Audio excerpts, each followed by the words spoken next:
કોઠા ભાડુકીયામાં ઘણો સમય ત્યાં પાણી છોડ્યું નથી અને અમે દર વખતે રજૂઆત કરી છે ને તો કે સોમવારે ખોલશું, આગળ ખોલશું, હજી ખોલ્યું નથી.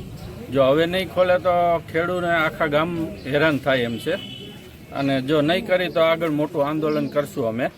અને અમારો વાલ એવો છે કે માણસો આવી અને આખો વાલ રેણ કરી ગયા છે એટલે ભવિષ્યમાં ખુલે એમ નથી.